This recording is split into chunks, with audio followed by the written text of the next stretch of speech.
Hey kiddies. Today we'll be playing a game called Nightmare Maze, which is a text-based game. And this is something I want to try, something I want to do. And it has a horror element to it, so this is why I want to do it, because other horror games are either really shitty or bad graphics, or you know how horror games on mobile devices are. So yeah. Sickly white moonlight floods the Boston night. Oh shit. Stop it, bastard. And from your bedroom window, you can see a damp rooftop. You can see the damp rooftops shine a static sea of silver and black. The monotonous bells of your downstairs clock inform you that it's 2 a.m.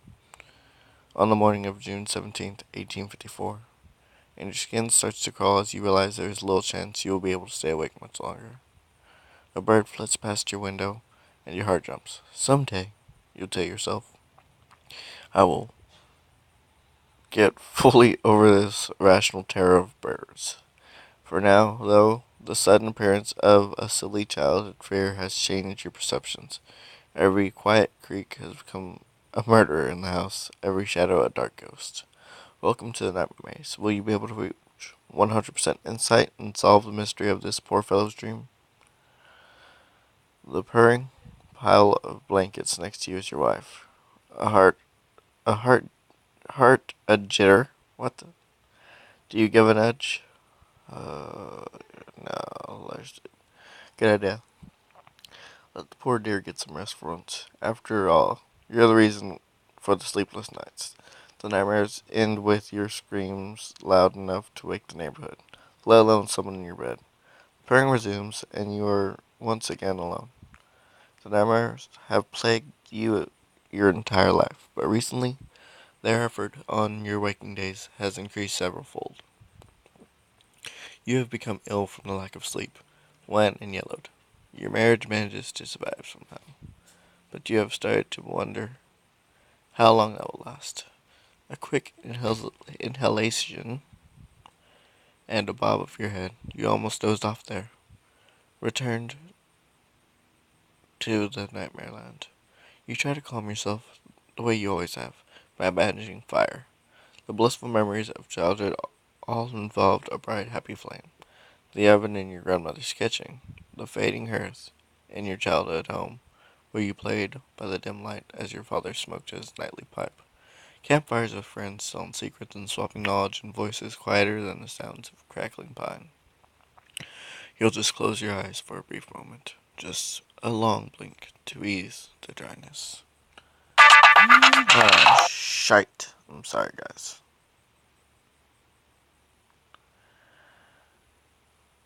The air smells of old dirt. You look around and find yourself seated at the table in a small room.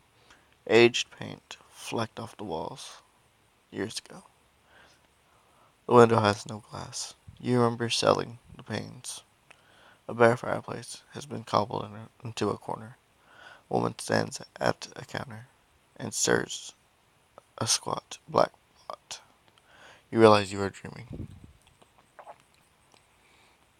Hmm. I'm gonna wait and decide where it goes. The woman walks over to you and spoons a ladleful of gray dirt onto the table in front of you. Your stomach aches with hunger. You'll have to go, she whispers. Without asking, you know what the woman means. I'll send half of the seashells, you reply. You rise and kiss the woman on the cheek.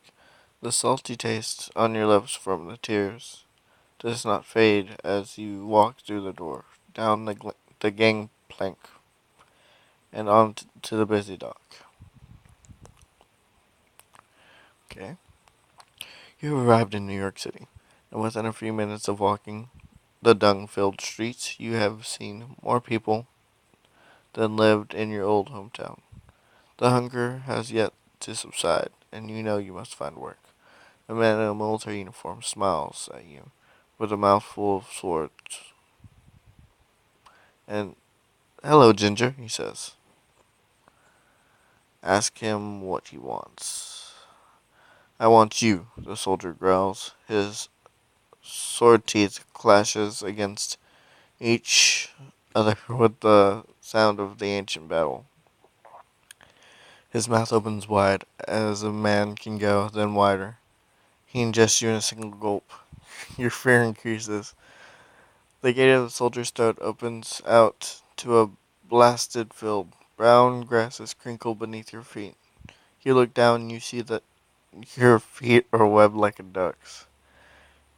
You are one of thousands of duck-footed men in military uniforms running through the field. An overcast sky hangs low, turning the sun's light a putrid yellow.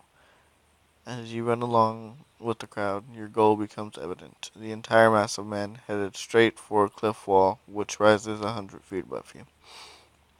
At the top of a cliff rests a massive armed falcon who spits bullets, rapid fire, onto the crowd.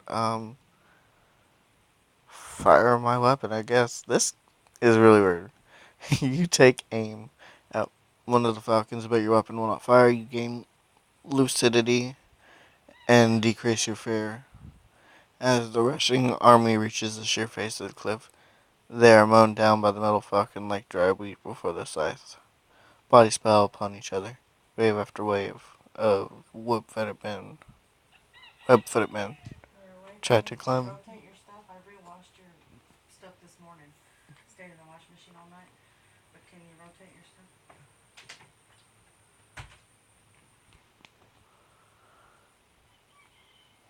Try to climb the corpses of their fellows to reach the top of the cliff. You are trampled beneath them and become a part of the sinking mountain of the dead.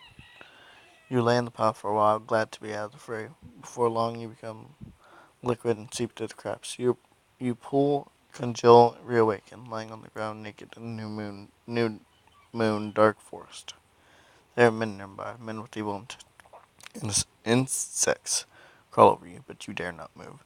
The men get closer. It is evident they are looking for you. You stand slowly, hoping to avoid being noticed. You see a tall bonfire blazing off to your right. A group of what looks like doves can be seen just on the hill. You gain insight. A little insight is sure to help your situation. The fire's warmth eases your mind and you prepare to face the searching men. A gaggle of them walk into the light, dressed in all white, wearing peaked hats and masks. Papist, they wheeze. One reach toward you, towns where their hand should be. Fight 'em. How bold! Your lucidity increases dramatically.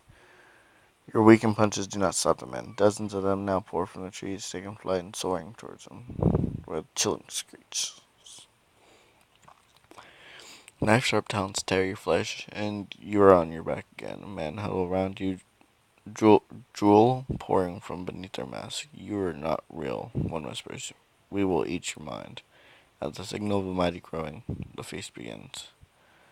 You wake with a start. The moon has not moved in the sky. You must have been asleep for only a few minutes. The soft purr of your wife's sleep continues uninterrupted.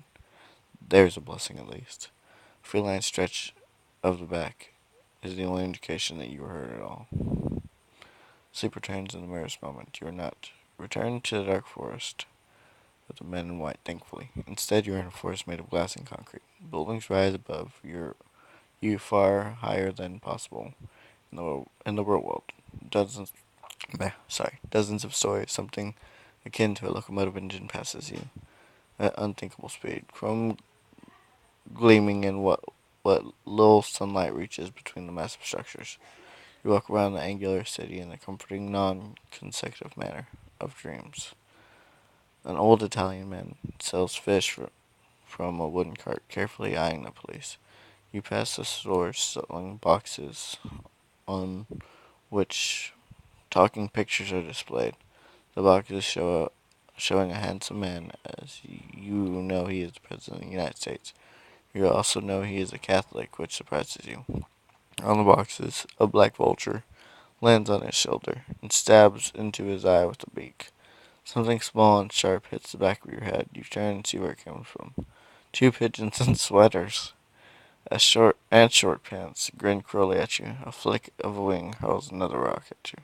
You want to duck. The pebble misses. The taller pigeon wiggles his iridescent neck and emotion you assume to be anger. "Where you going, Jew boy?" He sneers.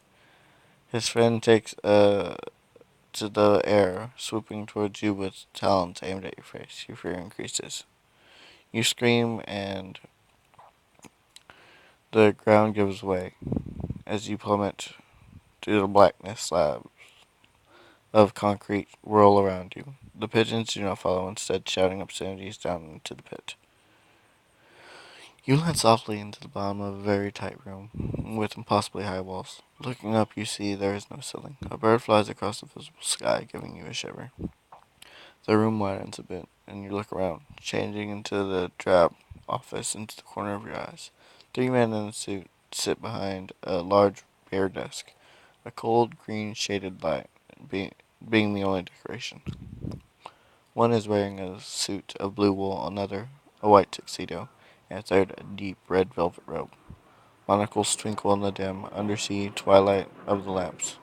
The men are smiling at you. "Please sit," the tall one says. "Without any passage of time, you will find yourself sitting in the one chair." The men just keep smiling at you. "What is it you want?" the fat one asks. "I want my life. I want to wake up. I want anything." I think I'll go with "I don't want anything." "What we do," the pale one replies. The tall man bends down, picks up a large sack from under his seat, and drops it on the desk in front of you. It is tied at the top with the twine, and a letter S printed on the side. "Open it."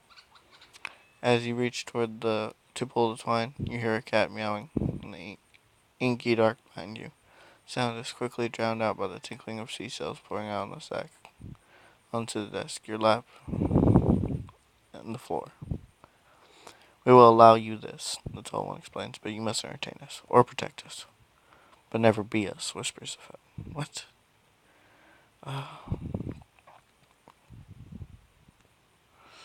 Oh, take a seashell. "Alright," you say as you pick up one of the $10. "I'll do it. I told you," said the fat one. "I told you that is all they care about." All three men lean forward toward the seat, letting their monocules drop. From beneath the second wall is where the eyes should be, and tiny buzzing creatures shoot out and attack you, working their ways into your hair, your clothes, your ears, and your fingernails. You lose insight and increase your fear. The little creatures creep all over you through you, sucking the liquids from your body until you are a husk. The men put you in a box closed lid, grinning all the while. As the loss, God, it's weird. You manage to wake up without disturbing your poor wife for once. And the purr breathing sound as restful as you have heard in months. You realize you must figure this out. Alright. Before you drive the poor girl to madness, Nightmare makes so much sense as they are going on. Strange creatures and the places feel absolutely mundane in dreamland, but upon waking, whatever logic lies behind them is lost. If only you could just decode your nightmares. Man, this is a long ass game.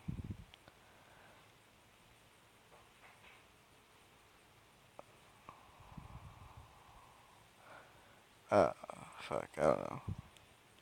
"Hello," you say. The ghost does not respond. The ghost lips wriggle, but no sound escapes from beneath them. You feel a deep love for a man on the bed, something more akin to the sweetheart of a wife than a friend.